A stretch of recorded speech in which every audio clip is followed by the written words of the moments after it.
So welcome to Benny's Designs. This is a live stream recorded for Ustream.tv and also for YouTube for people to watch at their leisure. I'm playing in Imagimorphia and it's taken me a long time to get round to things, but if I'm not sure of colours, they don't jump out at me, I tend not to want to use them. So there was a butterfly page that I wanted to do, but I really couldn't decide what to do. And then a couple of weeks ago, I got some more Neocolor 2s, and I was having a play, and I was playing with complementary colours, and I was grunging up. I always had a problem with these metal kind of Mickeys and mechanical things, and I didn't know what colours to do them, so I decided to start playing with two complementary colours and then playing with them to dull them. So they're bright, but they're dull bright, and I kind of like that. So then I had a play with the bug, and some of the things I liked and some things I didn't like. But I did like some of this area here, so I thought that would look really good with this butterfly. That is my favourite page, and yet I've never touched it yet. And I think that would look really nice in grungy colours. So I decided to do the elephant, and then I kind of was messing about too much, and I didn't really like the colours. Some of the colours go well together and some don't. And it means that if you're playing with a yellow orange and a cold blue, you're going to get more of a green, but you're going to get some really nice greens. So what I was doing is looking at the colour wheel, and I was doing looking at a bright blue. So a bright blue, you need a bright orange.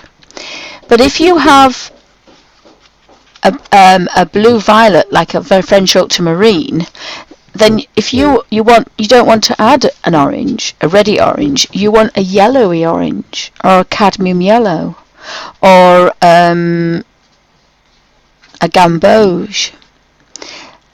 And the same with the gamboge, you don't want to add that to a blue green.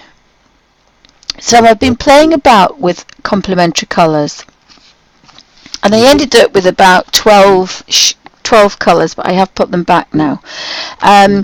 This one wasn't doing that, this was just picking them out. But when I did the skull, which is up here somewhere, there's two skulls, I picked out a certain number of pure complementary colours. So it was the proper purple to go with the proper yellow. It was the proper blue to go with the proper orange, and the proper red to go with the proper green. And I kind of like that, but it's not quite as spontaneous as just picking a complementary colour. So I might just finish the ear and see how we go with it. So it's good to have this, but if you don't have this, you can do a scribbly one, which is what I did. So I'll show you how I do it first, and then I'll zoom in and you can see the colours mixing. Now I think the best one is for just a damp brush, because it's tiny, is the Derwent number 1, and for me it keeps it the driest. But I do use a baby wipe, I don't just squeeze and go for it. They're designed for fluid water, and we don't want that. We want just a damp brush. So that's how you get that. That's going to give you just enough dampness to blend. But these are very buttery. They're beautiful Neocolor 2s, and they will blend very, very nicely. But this little colour wheel here tells you that for a red purple or a purple red, not a pure purple but a reddy purple, you want a yellow green, a greeny yellow. You don't want an orange yellow. And that little wheel there, if you draw it out and you work it out, it will make things a lot easier if you don't have a colour wheel. Now I must admit I don't normally use a colour wheel, but I bought this for my daughter when she went to uni, because she was always getting the colours mixed up. So there's some pinky reds over there, pinky red there. So this is a red and a green. So here could be a purple, So you can do it visually, or you can do it by naming the colours. So how I mean like that is look for a purple. Now that could be French ultramarine, or it could be violet. And that's actually royal blue. In French ultramarine, royal blue is purpley, but in reality, normally a royal blue is not purpley. And if you look at that ultramarine, this one looks more purple than and it shouldn't do. If you normally look at a watercolour, if it's royal blue, it's not purple. It's like a true blue. It's like a sapphire blue. It's a really deep, rich blue. So I'm going to use that one, and then I'm going to use the let's put that back in the right place, because I like to keep mine in order. And I did put a little bit of paper here to protect the Derwent art bag, because I don't want the colours on there, and it actually shows them up better than being on black. So I just cut really roughly a piece of paper on there, but there is a video of me doing this. So that's purple. So if we look at a true purple,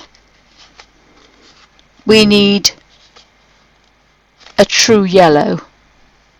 So it's not a very cold yellow. It says warm there. So we want a cad. I think we'll do for a cad yellow, if that's cad. No, I want a bit cooler one, so I'm going to go for number 10. So I've got number 10 and I've got number 130. So I've got a purpley blue. So I'll show you how I do it above, and then you can see. So scratching a bit of colour. Now if you're very blunt, use that corner, that edge, and then you want a little bit of yellow, so they don't really want to touch, and then squeeze the water, baby wipe, twist to a point, and then activate that yellow, which will then activate the purple, and it's dulled it instantly, and then very gently over the top, and that's grunged that very bright green. A bright yellow, sorry. But what else it's done is, if I have a piece of paper, it could show. Oh, sorry, Alfie. This is the colour if you mix the two together. So remember, don't bother with Payne's grey or adding black. Bright yellow and a bright purple. You mix them together and you get a beautiful grey. If it's slightly more yellow, you get a yellow grey, a green grey, and if it's slightly purplier, you get a blue grey. Those 4 or 5 greys there, they are gorgeous. 5 beautiful greys, and not a black or a Payne's grey in sight. A lot nicer. So if you have something that's purple and you want a shadow on it, then you need to activate the purple. Now I will just take the purple off and just put that yellow into it, and it'll dull it down. And if you want to do it a different way, you can clean your brush, touch the neo, and go over that purple, and it'll dull it down to give you a beautiful shade compared to its original, which again you've got to get rid of that yellow, and you would not think that yellow could touch that purple, but it does. And that's how you always get your gorgeous shadows, by adding a little bit of the complementary colour. So we've got those two. and they work there.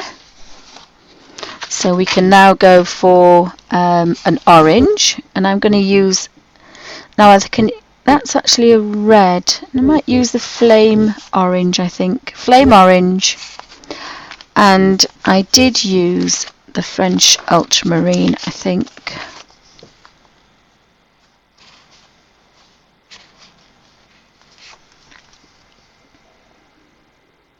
There's Gentian blue, which is 370 and 50 flame red. Sorry, flame. It is flame red, but it also says that it's an orange. So there's a bit of orange there, so I'm going to go over here. So I'm going to just touch this. I'll just do this, then I'll zoom in. And all I'm doing is scratching a little bit of blue where there's cross hatching, and then leaving where it's not cross hatch, I'm leaving it bright orange. So I'll zoom in and you can see exactly what I'm doing. So welcome to Bunny's Designs, thanks for popping in, hope everybody's well. I'm going to move that to one side because I'm going to have to move, the camera's had a bit of a wobble.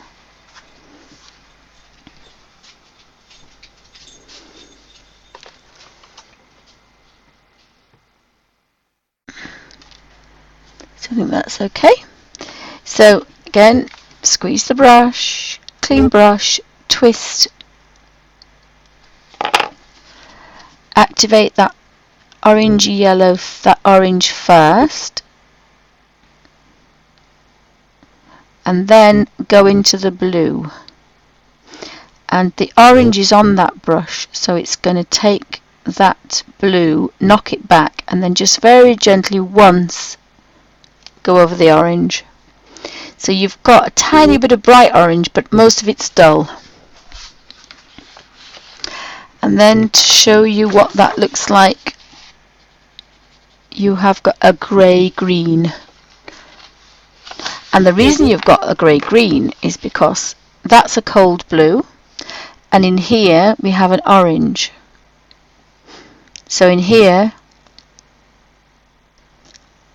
we have a yellow and we have a red.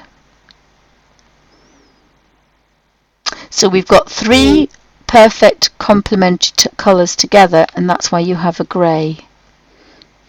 There's probably a little bit more yellow in there. So if you did it with another one, which I quite like those two. So we want, we'll do red and green next. We'll do red and green, so I'll pick a red and a green. And this is what I do, I just go through it. I look at the edge, and again, sometimes you can pick out a nice green because they're very vibrant, these. So we've got a bit of red, and that's a cold red. So we've got cold red, and we've got two colours that make a really grey colour. And it's grunged up the red. So if you see these in their true colours, they are nothing like what we've just made. Now you can change that by changing the red from a cold red to even a scarlet red. A scarlet red is a little bit pinkier. It's not much pinkier, it's just that bit warmer. But as soon as it touches that bright green, it knocks it back. And then together you get a different set of reds and greens. So you can do it that way. Or you can do a paler green, a cold green. So we've got a bright green and we've got a pinkier red. And activate that, which is a gorgeous colour. Activate this one, but then put them together. If you carry on, you get a grey, but these are knocked down from a scarlet red. and a very bright fluorescent green. It's not quite fluorescent, but it's a very bright green.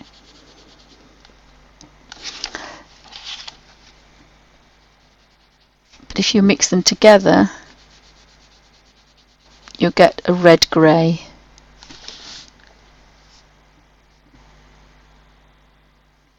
Oh, do you think that's okay, Jane? Thank you. Just bear with me. Sorry, I've got my... Can you manage to see okay? If I did it to start with, you wouldn't see where I was getting the colours from, so that's why I wanted to zoom in afterwards. So it's always good to have a bit of paper to play with. So we've got these two together, so we can play with a different colour. We've got a warm yellow and the purple. So we've got warm yellow there, and then this purple. And again, I've only just started to do this. I just got the idea to grunge up because I was worried about that butterfly. So you do the yellow, and then when you take that yellow over the purple, it instantly dulls it. Then when you come back, it grunges up that yellow, and then what that gives you is a gorgeous grey. And that's a different yellow to this one. It's a warmer yellow, almost a cad yellow. That's a cold yellow. So we could look for a different purple, and you can do this with all your colours. You don't have to use the colours I'm using. You can use this purple and this one. And if you look at the colour wheel, it will tell you that this is a red violet, and this one is a purple. Is a purpley blue, so it's a purpley blue. So that one tells you that you want that yellow. Sorry, so we want another purple. We want a reddy purple. So we have a reddy purple and a dark purple. And the red purple, it says that you actually want a grey green rather than a yellow. And we actually have a very, very, very pale green. So I'm going to put these two together to see what happens. It's a yellow, but it's actually called green. It's Chinese green and violet. So it's a very cold green. Sorry, very cold yellow. So I'm going to do this bit over here because I'm trying to give some... I could do it there, I suppose. Do that one. So a bit of this colour here, and then a little bit of this purple. And it really is scribbling a little bit. You've just got to make sure that your brush is clean and twisted to a point and just barely damp. Manipulate that yellow to a watercolour, and then immediately it grunges up that purple, and you don't want too much purple, but that grunges up that yellow, and it gives a real different effect that I've not done before.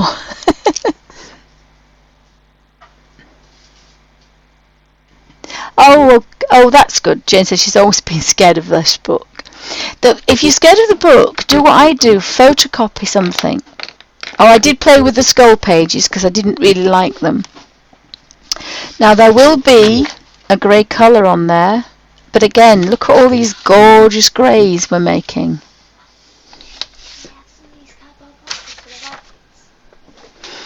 So, just bear with me 2 seconds.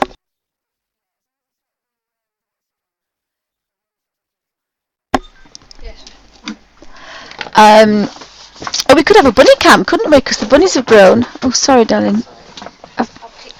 Sorry. I've moved my desk about. Everybody's tripping up. We could have a bunny cam a bit later. That would be good. So, as I say, I've never done this before. I started playing a couple of days ago. So I kind of... And if you've got the 2 greens and the 2 reds, mix them up. The worst thing you're going to do is have a grungy grey, and that's exactly what we want. So it doesn't really matter. It's just that if you are playing with the colour wheel, if you look at here, I've used a blue and a yellow, and I really love those colours, but it's made the greens, because blue and yellow make a green. Whereas if you put your opposite complementary colours together, they don't normally make a colour. So, again, that's dulled that down quite nicely, but it's completely different to the yellow and the red and the green of that one. They're completely different, and this is different as well, because it's a different red and it's a different green. So you can have a real good play with about 12 colours. Yeah, I've ended up with 12 colours again. I've got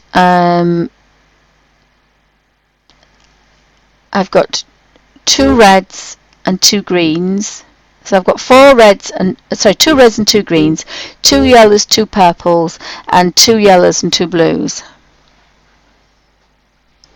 And that's going to give me some really nice things to have a play in there. So I'm going to go for, that's quite orangey, that one. So, and you don't have to do it in cross hatching and hatching. You can do it like this. This is how I did it before. Activate the palest colour first, then run that over the blue, and it just takes that away. Now if you carry on, you'll end up with a grey. And again, how many greys are we finding here? Gorgeous muted greys, which are very similar to Graphitint. So I've invented Graphitint all by myself. And this is how things happen with colour. So it's always good to play with colour. So again, I think I'm going to do this one as a pipe, I think. And you do need to do it with dry colour though, so you could do it with watercolour pencils. Now I happen to have a bit of dirt on there, so my grunge is going a bit too grungy, but again, then that's just a beautiful cold grey, and that came from a cadmium, well it says golden yellow, but a cadmium yellow, and it says royal blue, but I would say that was a French ultramarine blue.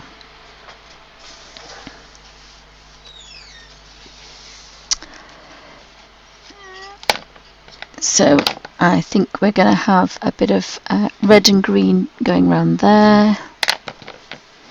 And it's a bit haphazard when you're scratching the colour, but then as soon as you start playing with the brush, and you've got to make sure that it's clean, you can manipulate it to where you want, and so you can make sure that, and again, as soon as that red touches that green, it dulls it down.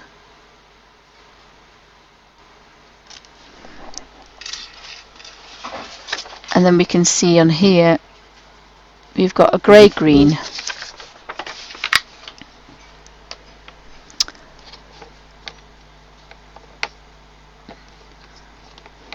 Oh, you're welcome, Erin, you're welcome. Thank you for stopping by. So a bit of blue there, and then we've got orange. So get that very bright orange and then dull that over there, and then you can even take that further. And then I normally pick out odd little grungy spaces, and so I'm not wasting any colour at all, because as a tight Yorkshire lass, I do like to use all my colour. So green, and I think I'm going to use this red. It's quite a bright red, is this. So again, activate that, and then just once over that red, and then we've got that little bit here. So I think we'll just do the eyes. Actually, I think we've got an eye colour there.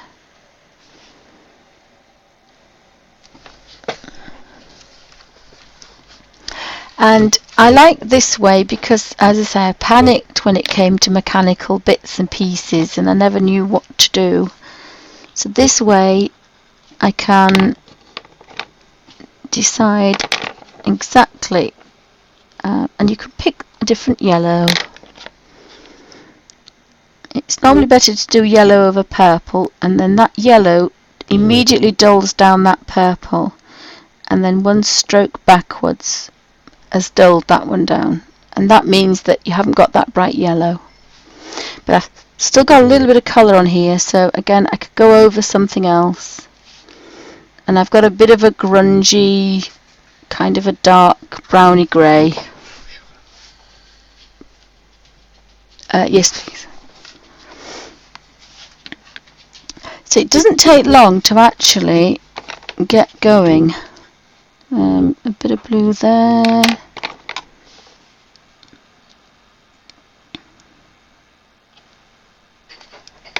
I didn't swash out too much blue actually, and I did the other blue first, but never mind.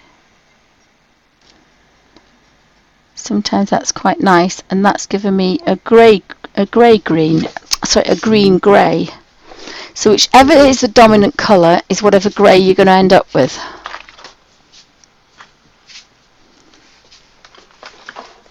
I don't think I've got any space for it, but there we go.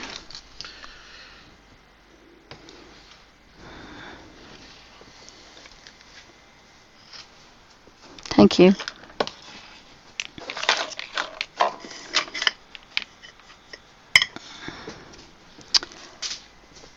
Just move my little pot there somewhere. So thanks for stopping by, guys. Hi May, welcome to Bunny's Designs. Anybody else popping in? So I'm just making some grungy colours with these Neos, and scratching a little bit of colour.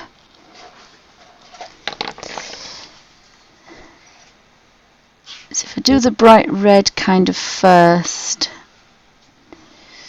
and then kind of grunge up that green, and that's made kind of a bit of a purple grey, so it'll do a background, and that's what I kind of do. So bit of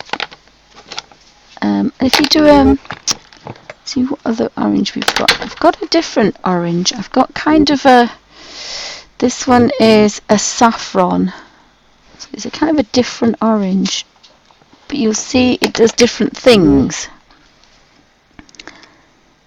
So that's kind of like a grungy one to start with, but of course it's going to go green.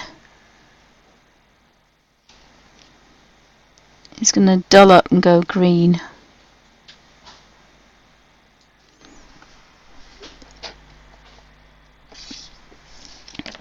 And sometimes I look at it and I think, I don't know if I like it, but it grows on me eventually, I have to say. So again, choosing a different purple. And so that's very bright. Dull the purple and then dull that yellow down. And then if you go over something twice, you're going to get another colour.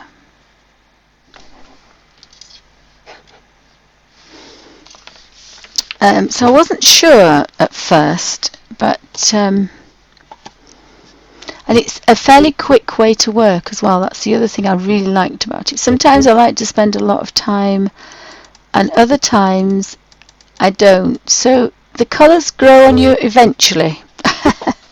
I think the colours grow on you, but it was this mechanical thing that I thought, you know, how am I going to cope with this the mechanics of it when I normally like to do different colours.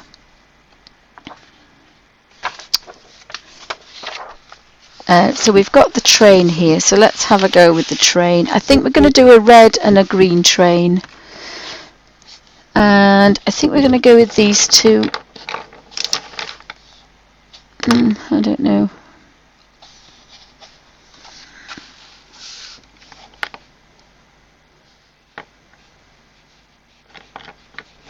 I think we'll go with these two. So in theory I want some, whoopsie, red there.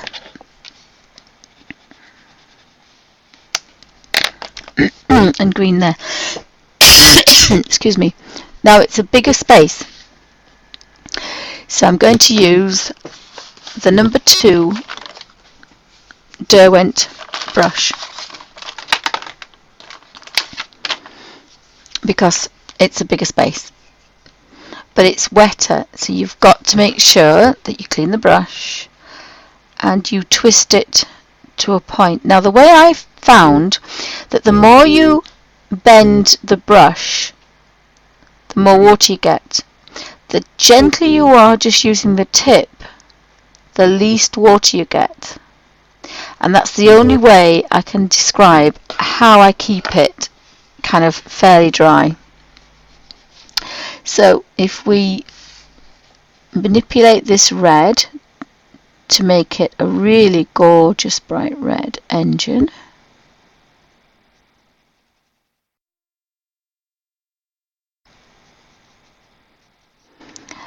and then if you can see that green, there's quite a lot of green on there. So when I go over that red, it's really grunged it up.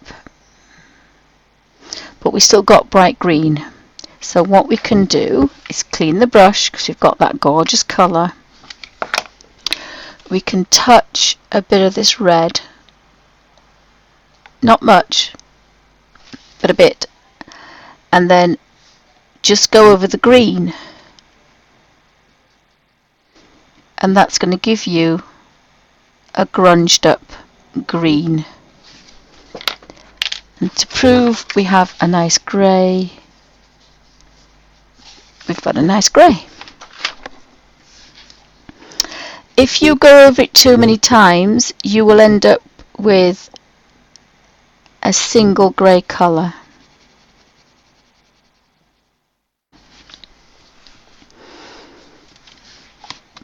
And I like the fact that you can go from red to green. But you've got some really nice colours.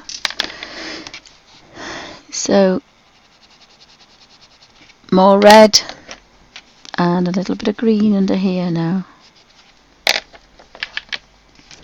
So we want some nice red down.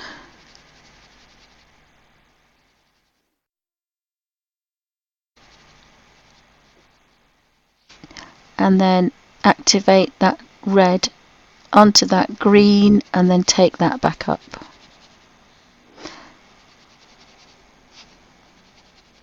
Now that was a little bit wet, but I'm sure it'll be fine.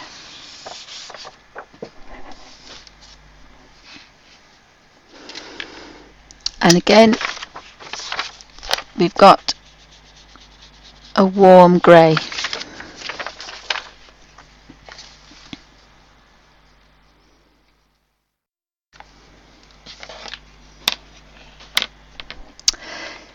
So again, we want some more red.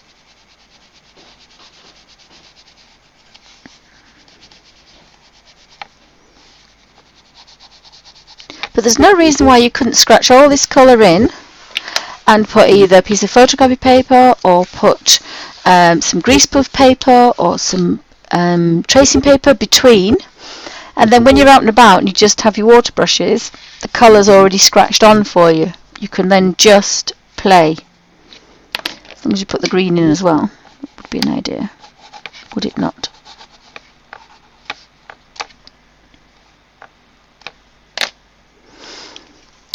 So activate the red, and you could do that a little bit neater than me. I'm getting a bit that's taken that green down, and then that's knocked that gorgeous red and green, again the red,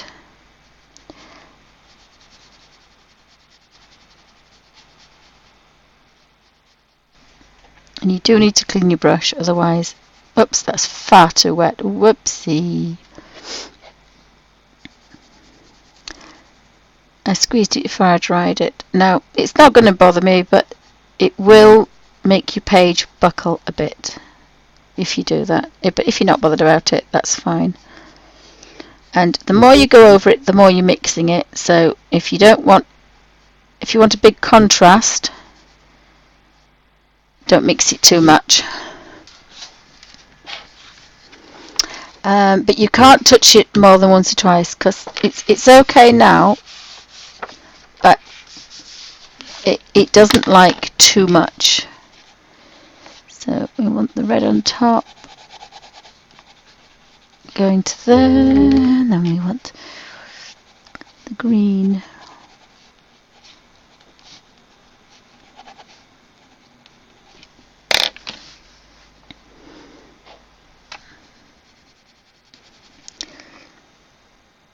So we've got that lovely red.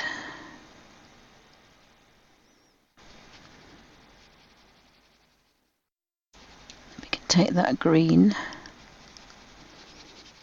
gunge the red up. Now probably we may end up having to redo a little bit of red.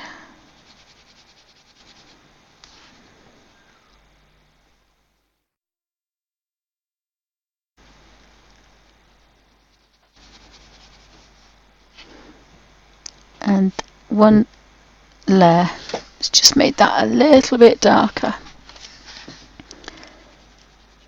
But you can mix it as many times as you want to what you want, or possibly a bit more red.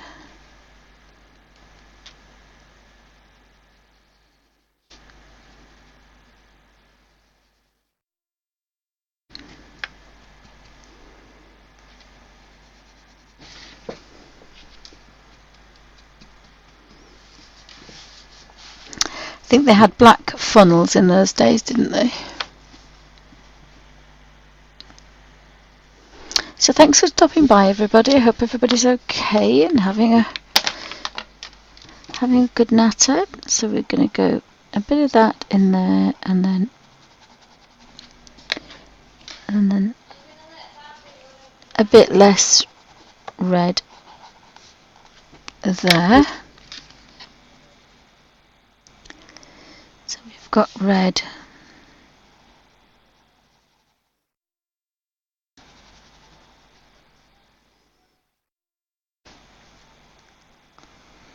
So there we go.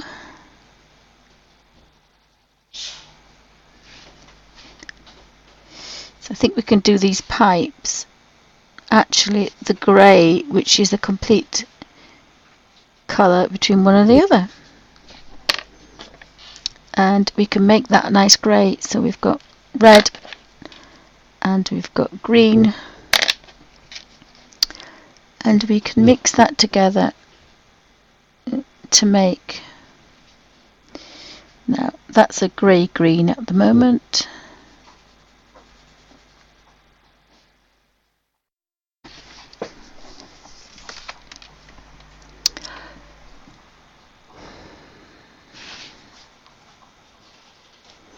I think sometimes this brush is a little bit too wet for me. I like the number one better. It's just that bit drier. So I kind of like that. It's just that bit drier. So and try the number one brush. Activate that. But you probably find a bigger brush, a bigger space needs a bigger brush. Normally. So you can see that takes that off there, then take that down, and it's dulled everything down to a grey.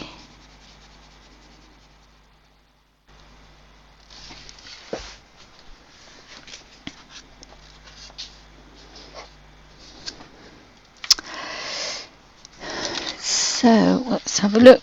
I think most of those things are actually black, aren't they?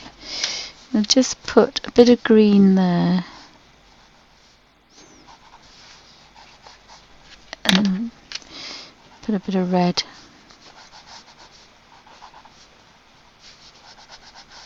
There.